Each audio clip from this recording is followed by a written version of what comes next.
Okay, so let us now finally start integration properly.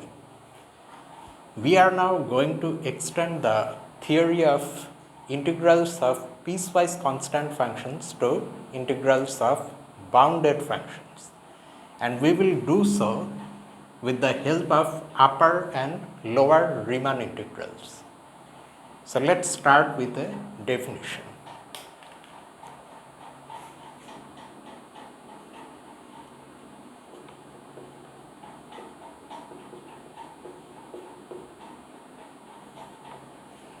You will realize why we developed the theory of integrals of piecewise constant functions first. It's because the integrals of bounded functions, those functions that are integrable, their integrals will be defined in terms of those piecewise constant integrals. That's why we did that thing first. So this first definition is about something called majorization and minorization of functions. For some reason, the definition has been given the name majorization of functions. But minorization should also have been mentioned. But anyway, let me just write what is there in the text.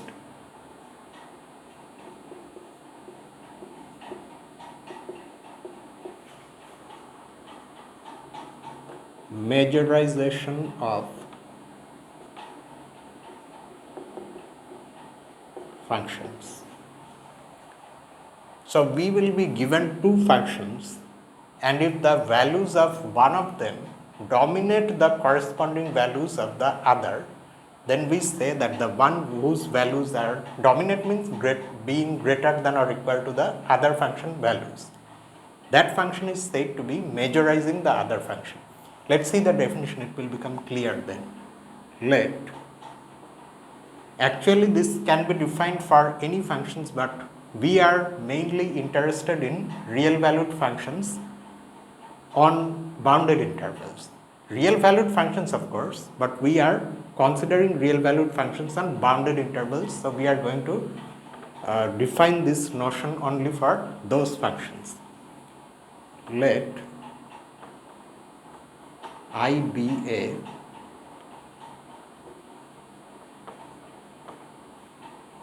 bounded interval and f from I into R, comma, g from I into RB, some two functions. Okay, both f and g have this bounded interval I as their common domain. We say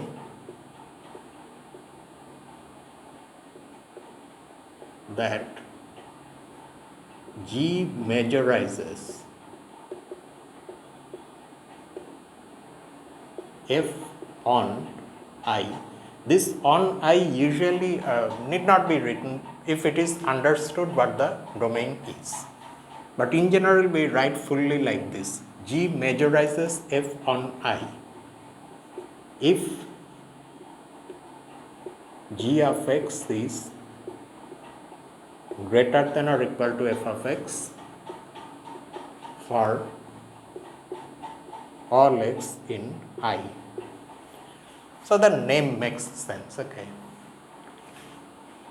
Similarly,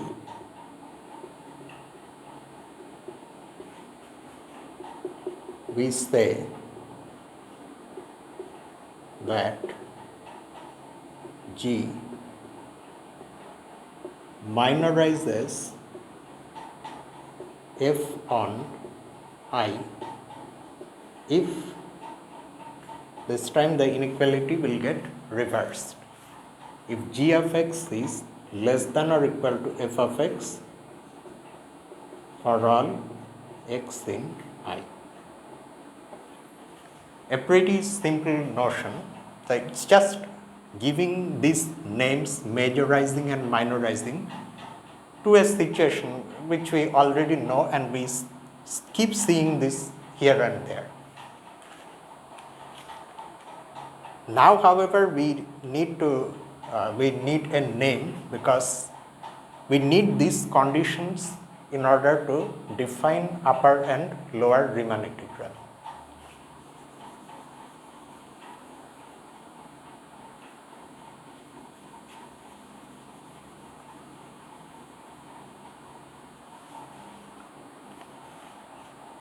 And the very next definition is just that, upper and lower Riemann integral.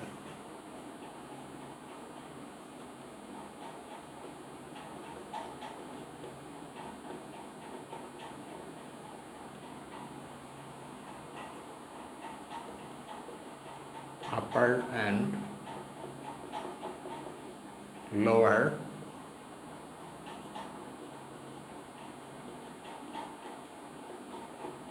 Riemann integral. As we have said already quite a few times that we are going to define this only for bounded functions. For unbounded functions also sometimes one can define an integral which, however, will not fall under the scope of Riemann integration. Okay, and one remark is there after all these things are done about that situation where we say a little bit about unbounded functions. Right now, however, we are going to consider only bounded functions. So accordingly, this is how the definition starts. Let I be a bounded interval and f be a real valued function on I, and not just any real valued function, a bounded function be a bounded function. For such a function, we are going to straight away define upper and lower Riemann integrals like this.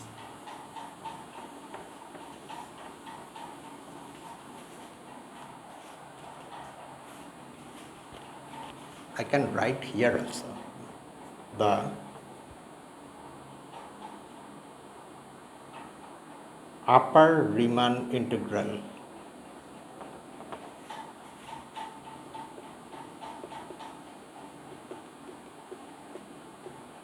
of f on I is defined as this.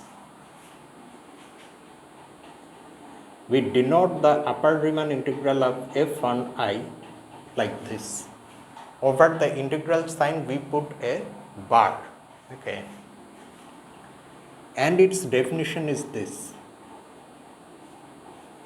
First we consider a set of integrals. What type of set? The elements in this set are integrals of piecewise constant functions.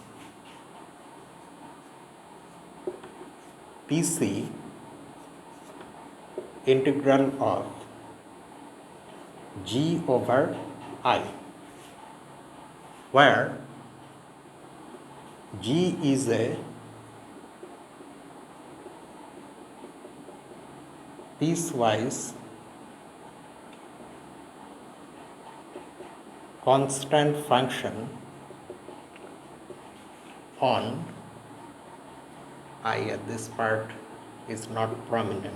PC integral of G over I, where G is a piecewise constant function on I that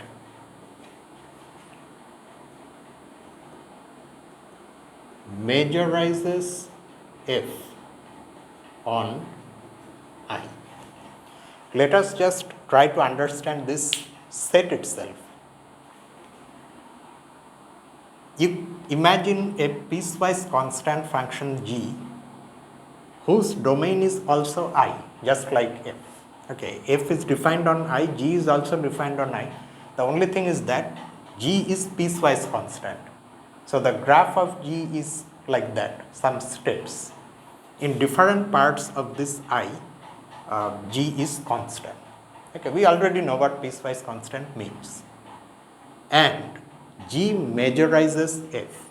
That means at any input from I, let's say x, g of x is greater than or equal to f of x. So there are a few conditions, right? G needs to be defined on I, g needs to be piecewise constant, and g needs to majorize f on I. For such piecewise constant functions, we of course have their piecewise constant integrals. So the set you are looking at here is the set of such integrals of piecewise constant functions which majorize f on I. Fine.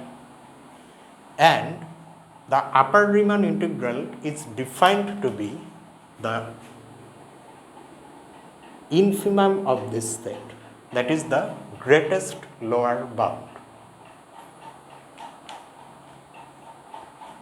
That's the definition.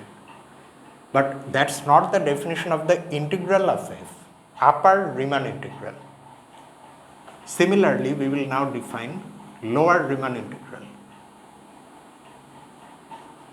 You may guess what this one will be.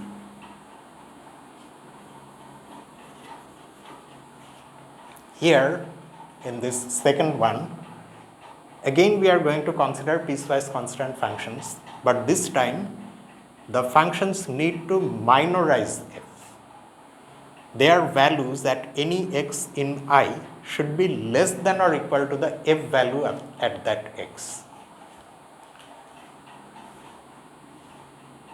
We define the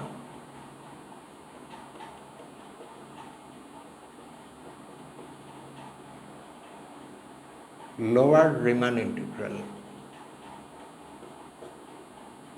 of f on I as this. For the lower integral, we put a bar below the integral sign. In this case, as I said just now, we are going to consider again PC integral of, this one also we can call g because g is just a name, a dummy variable. G is just a function name, where g is a piecewise constant function on I that this time minorizes f on I. So just like majorizing functions can be considered, minorizing functions also can be considered, and their PC integrals can be collected and we get a set of such PC integrals. And the lower Riemann integral is defined to be the supremum of this set. In other words, the least upper bound. Okay. It may look a little confusing at first, but you remember the things in this way. When you have upper Riemann integral, you have to consider majorizing functions. And when you consider majorizing function, then you consider greatest lower bound. First you go up towards majorization and then you tone that down by considering infimum. On the other hand, when you define lower Riemann integral, there you already go below f. Below f means all these things, of course, I am saying simply for our understanding. Below f means considering minorizing functions.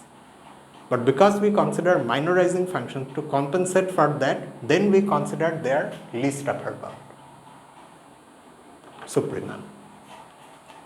Okay, so these quantities, upper Riemann integral and lower Riemann integral, are defined like this for a bounded function f. Okay, not for any function. Let us now see what these things, where these things take us. Now, simply defining these quantities does not automatically mean they will exist. I mean, exist in the sense that they will be real numbers. Who knows, they may be minus infinity, plus infinity, because after all, this is the supremum and this is an infimum. Although the sets we are looking here, the elements in these sets are real numbers. Fine. So this is a subset of R, this is also a subset of R. But infimum may be minus infinity, supremum may be plus infinity, who knows. However, to prevent that, boundedness of f will be used now. That is why we need boundedness. And we will see this in this next lemma.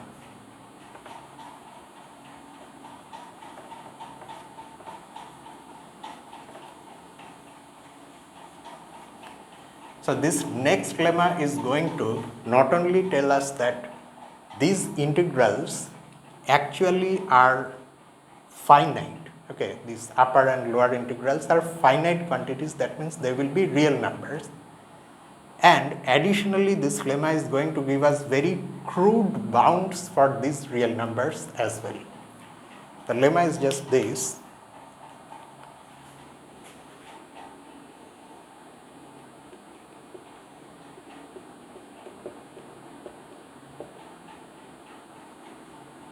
Let I be a bounded interval and f from I into R be a function, a bounded function, but this time we are going to also say that there is a bound. A function bounded by m, and conveniently we can choose m to be greater than 0. M is a real number, by the way. Then we have these inequalities minus m times the length of our interval I is less than or equal to the lower Riemann integral of f on I, which is less than or equal to the upper Riemann integral of f on I, which is less than or equal to m times the length of I. Because m is a real number, these two are real numbers as well. And that is why these inequalities, once we establish these inequalities, they will tell us that this lower Riemann integral and upper Riemann integral are also real numbers. They are not infinite. They are not infinite extended real numbers. And that's how we will know that, okay, whenever we consider bounded function, at least these quantities are going to be real numbers. It's a different matter that they may not be equal. We are coming to that afterwards. Okay, let us first prove this.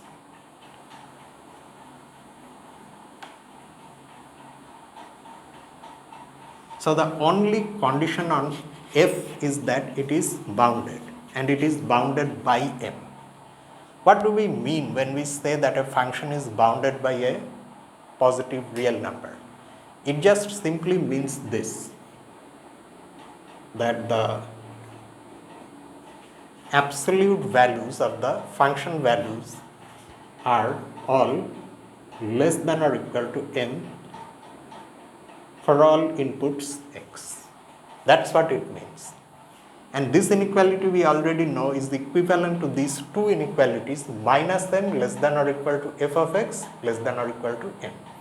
And we are going to use that.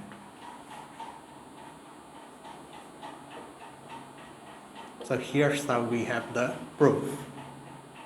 Since f is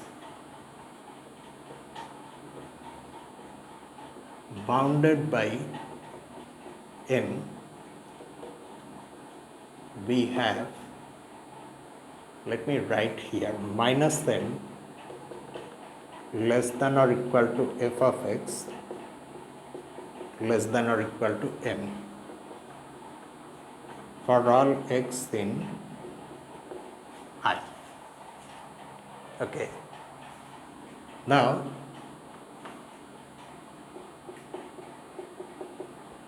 consider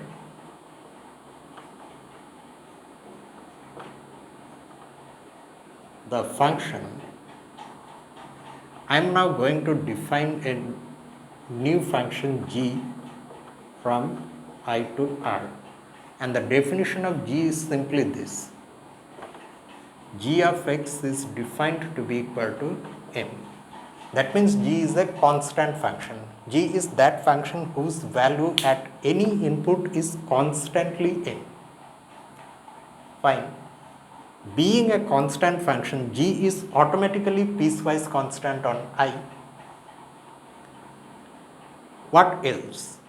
This inequality tells us that g, besides being piecewise constant, also majorizes f on I. That's simple to see, right? So we write clearly g is piecewise constant on I and majorizes f on I.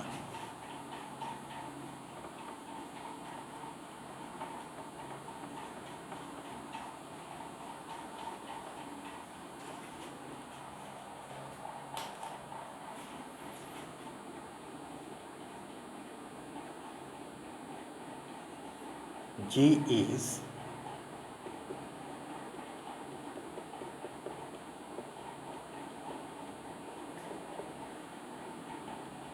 piecewise constant on I and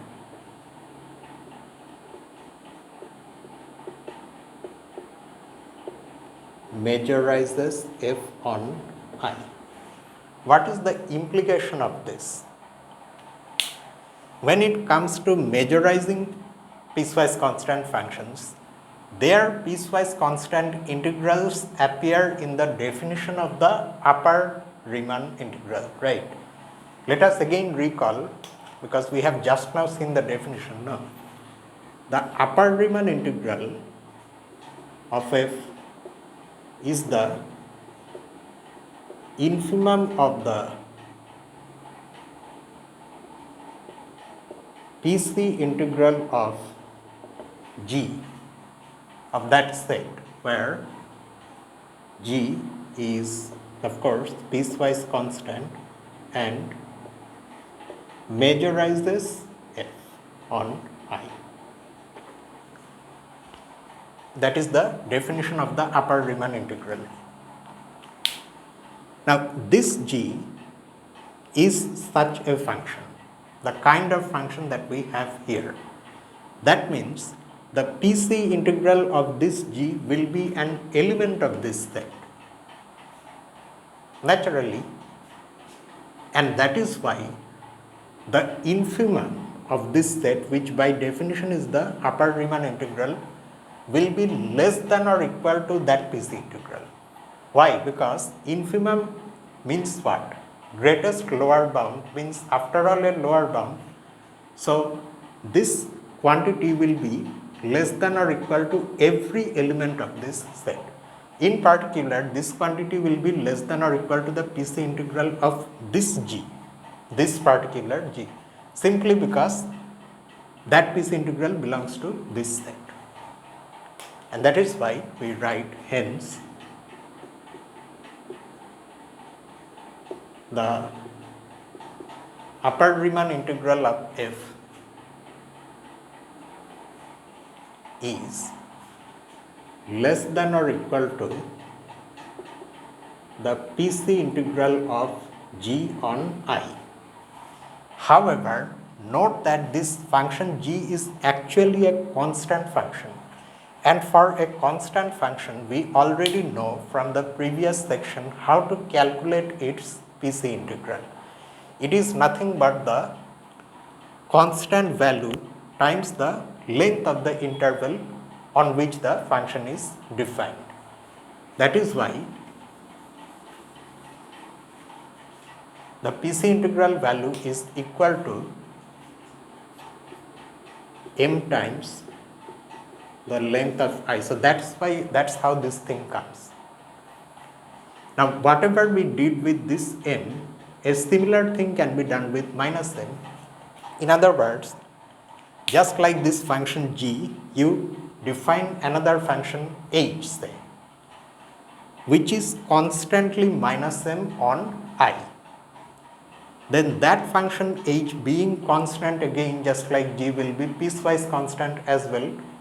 And this inequality tells us that h minorizes f. Okay. So the PC integral of h will belong to that other set whose supremum is the lower Riemann integral. And that is why the lower Riemann integral will be greater than or equal to the PC integral of h, which is minus m times the length of I. I am simply saying this and not writing anything because in the text also it's not written, because it's exactly similar. What I want you to do is to write it for yourself, listening to what I have just said now, and see if you can do it. I am going to simply write similarly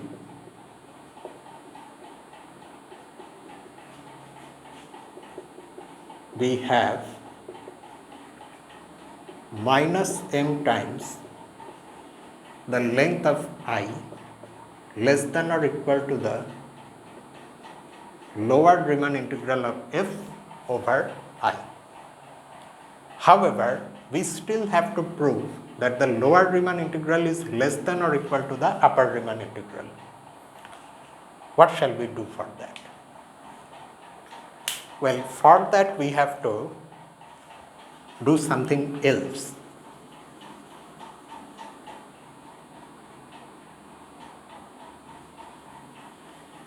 Note another thing carefully, that to conclude these two inequalities, we used the fact that this one is an infimum and this one is a supremum, but we did not use these facts fully. Here we got this inequality because this is infimum, fine, but only because this is a lower bound. Similarly, because this is supremum and hence an upper bound, we got this second inequality.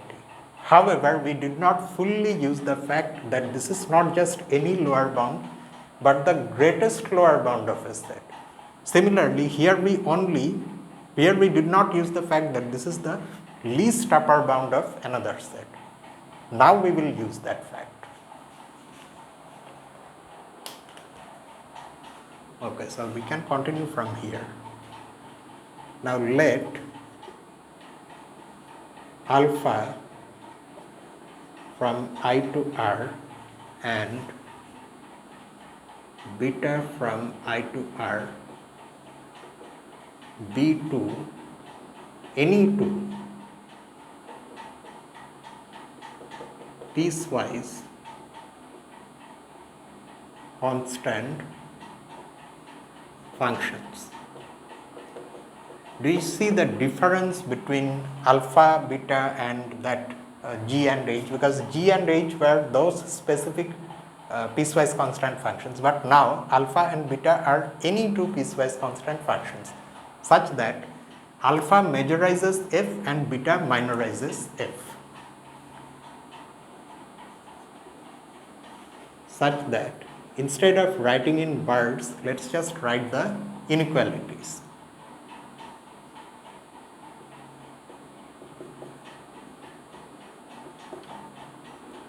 alpha majorizes f and beta minorizes f on I.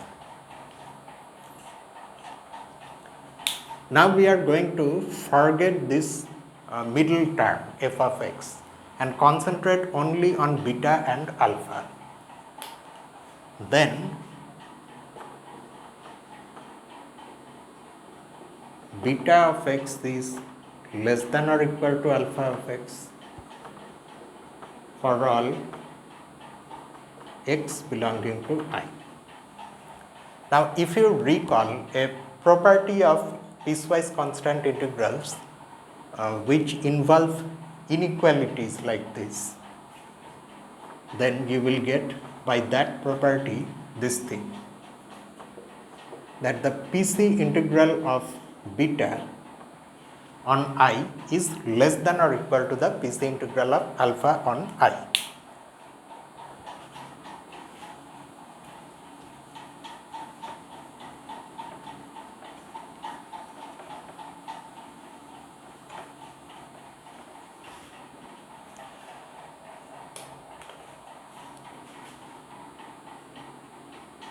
Is less than or equal to the PC integral of alpha on I.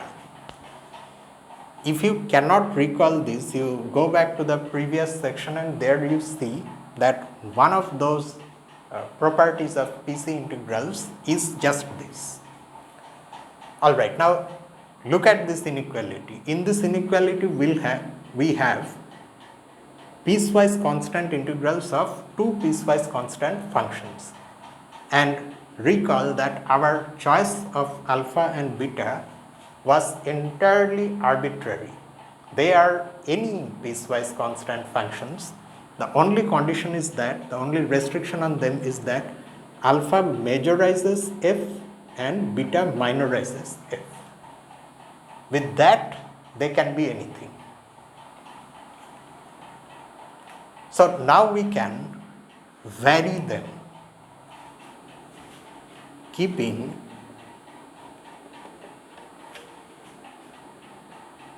which one shall I, any one of them I can take first, fixed, and then vary the other. Let me keep beta fixed.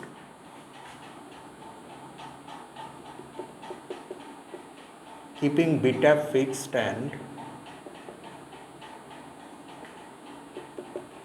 varying alpha, we get, here again things may look a bit confusing.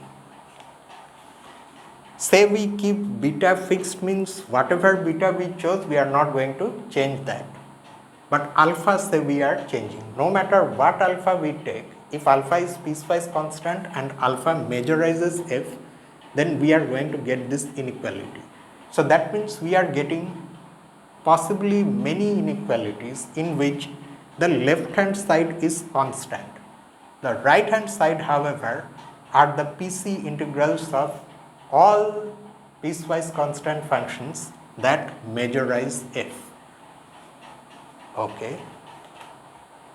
So let us again write that thing. Okay. PC integrals of alpha, where alpha is PC and majorizes f. For this set, these inequalities tell us that this is a lower bound for this set, because that's the kind of inequality we have. That means this is just some lower bound of this set. However, we also can consider the greatest lower bound of this set, which should by definition be the greatest of all lower bounds. In other words, the infimum. So the infimum of this set, being the greatest lower bound, should naturally be greater than or equal to this lower bound.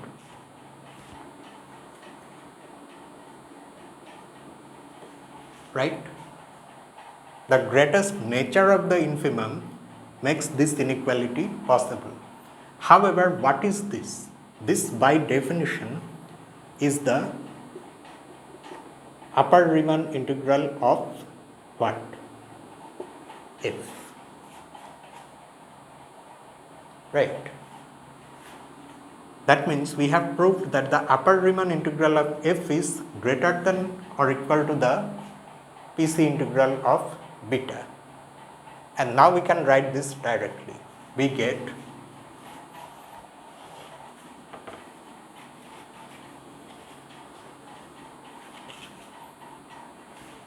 the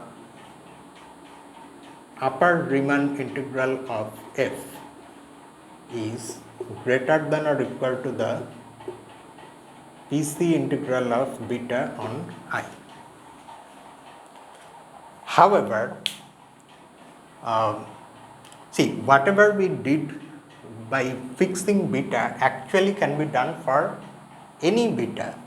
Any beta means there is nothing special about this beta. In place of beta, you can choose any piecewise constant function that minorizes f. And whatever you do for one beta is true for any other beta as well. So now we get something else. Now we get this. Now if you consider this set, the set of PC integrals of such betas where beta is PC and minorizes f, then for this set, this is now an upper bound, some upper bound.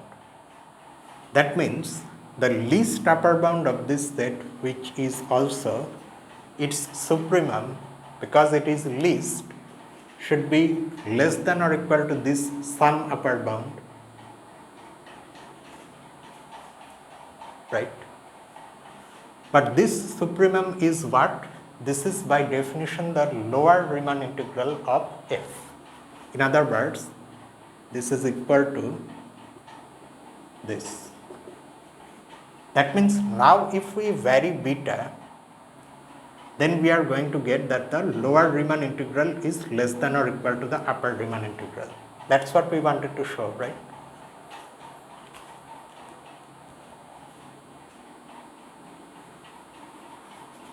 If you are maintaining some kind of notebook in which you again write the proofs which are there in the text, you write these additional parts, maybe within parentheses, within brackets, for your own understanding, so that later when we have some occasion to come back to these things, you do not forget what the steps are.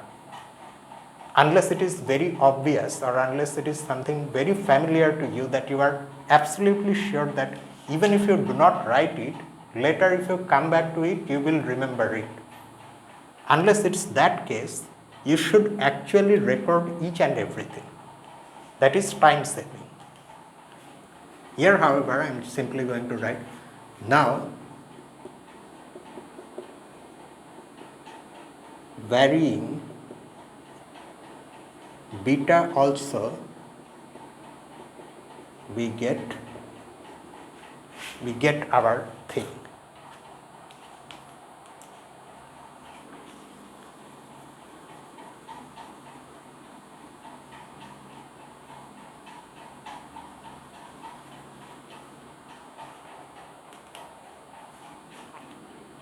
That the lower Riemann integral is less than or equal to the upper Riemann integral.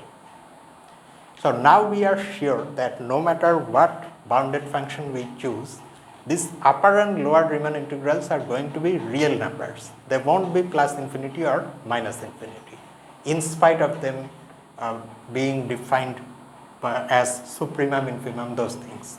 Okay.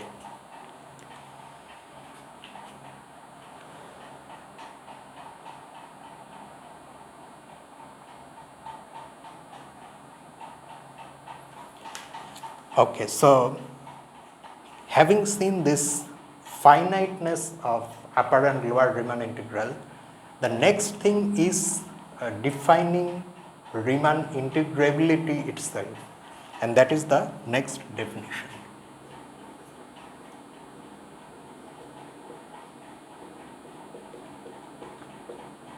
So this is going to be item number 4.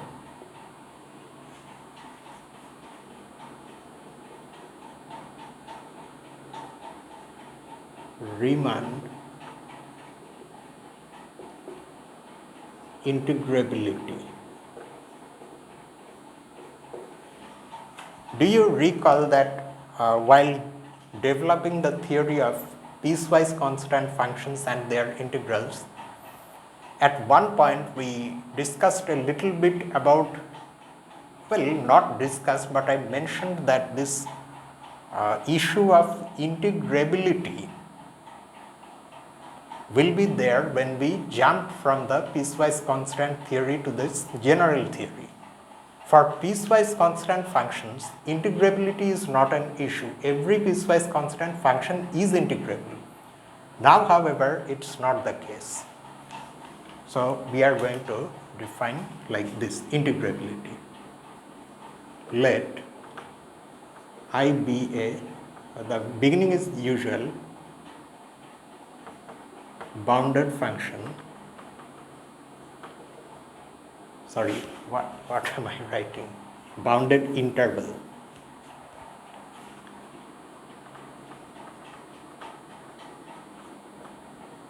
And f from I to R be a bounded function.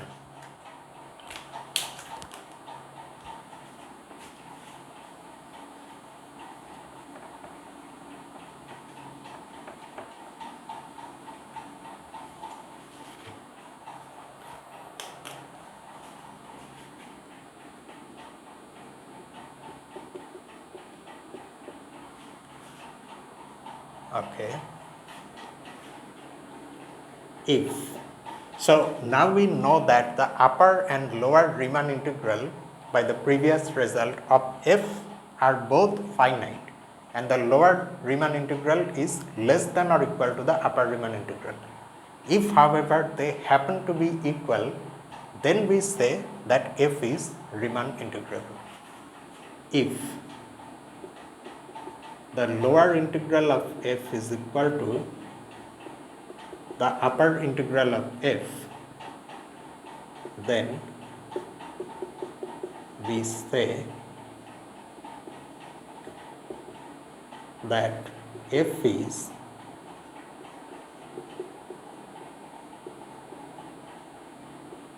Riemann integrable on I, and in that case define the value of the integral of f on I to be this common integral value.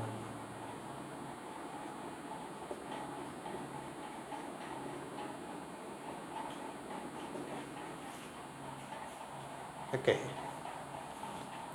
So that's what integrability means, or Riemann integrability means.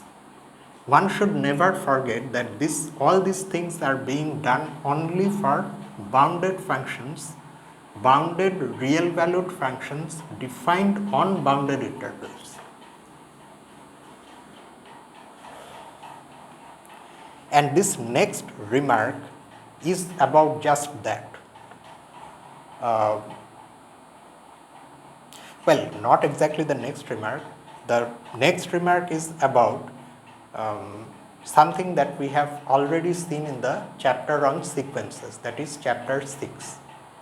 Do you recall these things, that if you have a sequence of real numbers, for simplicity, let me start this with 0. For this sequence, we defined something called limit superior of an and limit inferior of an And of course, we also have limit of an. This may not exist always. It exists only when an is a convergent sequence.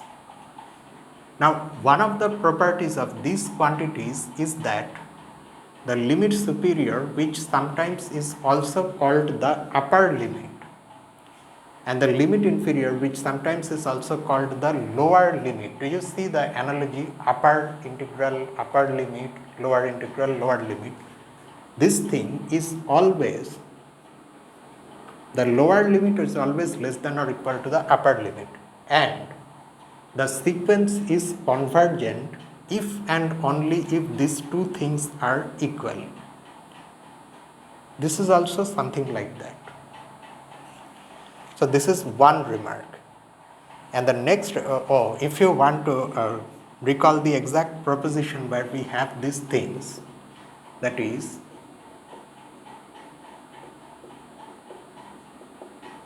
proposition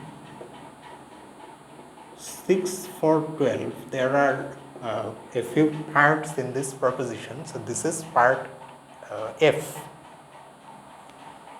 And the next remark tells us that unbounded functions are not considered to be Riemann integrable in the sense that they do not come under the scope of Riemann integrability. And any such integral which involves unbounded functions are called improper integrals.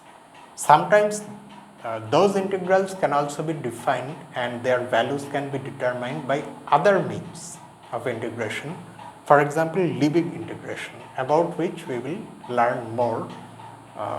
That is the last chapter of this book.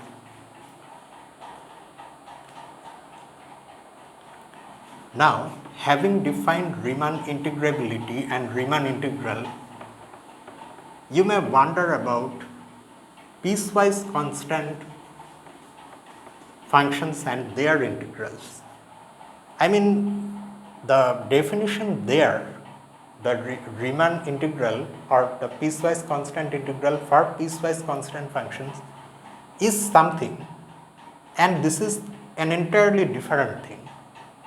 At least for now, they look entirely different. I mean, you have a piecewise constant function. Its piecewise constant integral is given in terms of a partition, and it turns out to be a sum of those constant values multiplied by the lengths of the intervals on which the function has those constant values. That is one thing. However, here we have an entirely different definition for integral, which involves upper and lower Riemann integral, which by definition are supremum, infimum, these things, okay, some sets. So, do you not feel that there may be an inconsistency in this sense? Say you have a piecewise constant function. Say f is a function from I to R. On one hand, you can calculate its PC integral by following the usual definition of PC integral. On the other hand, you may try to investigate if its Riemann integral itself exists. In other words, whether f is Riemann integrable, and if it is, then what is the value of this integral? Just from the definitions, we do not immediately see that these two have to be equal. And if they are not, well, then that's not really a nice thing. We want the Riemann integrability, I mean the new definition, to subsume the old definition, to supersede the old definition, in the sense that when you apply the new definition to any function, the piecewise constant functions also are taken into account, and we get the we expect to get the same value for PC integrals that we previously got for piecewise constant functions. Luckily, otherwise this is not a nice extension. This is not an extension at all. Luckily, this is what happens. And this next lemma is just about that. So let's see this lemma.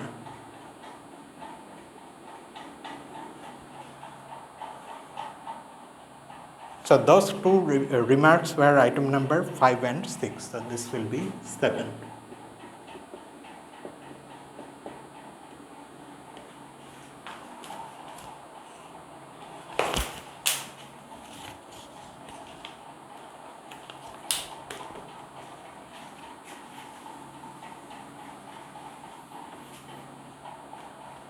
So it just goes like this.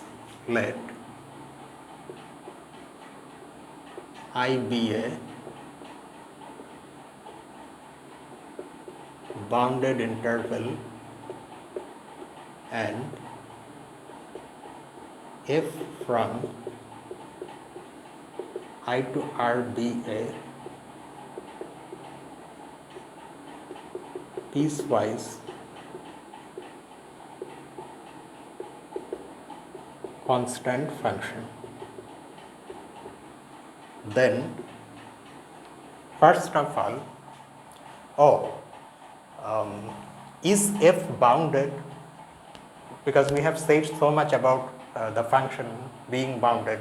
The kind of functions we are considering need to be bounded. Yes, because f is piecewise constant, f has only a few values, right? Finitely many constant values that f take on as its values. And so the set of values is a finite set, so obviously f is bounded. Then actually not only is f bounded, but f is Riemann integrable.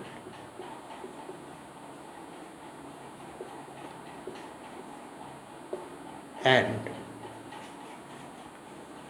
the PC integral of f over I is, rather I should have written the Riemann integral of f over I first, is equal to the PC integral of f over I.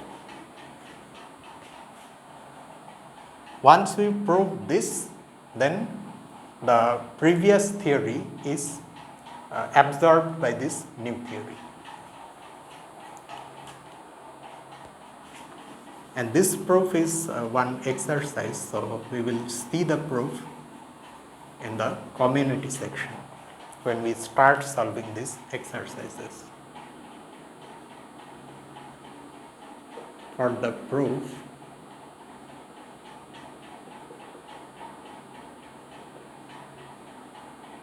see exercise 3.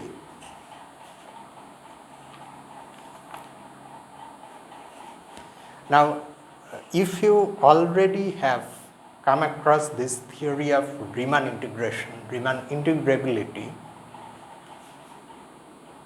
this may not be what you saw. Okay, you instead saw things called upper Riemann sum and lower Riemann sum. Through these quantities, you defined Riemann, that's how generally Riemann integral is defined. We have, however, taken the help of piecewise constant functions. It's a slightly different route. We will show that the integral that one gets through these things actually is nothing different from what we get by using our definition. These things, however, will be discussed in the next video. So for tonight, I am just going to stop here itself. And tomorrow, we have number theory. So one section is already over. Tomorrow, we are going to start linear congruences, the theory of linear congruences. So that's it. See you tomorrow with that. Until then, this is me, Lucifer from a mathematical room. Have a nice day.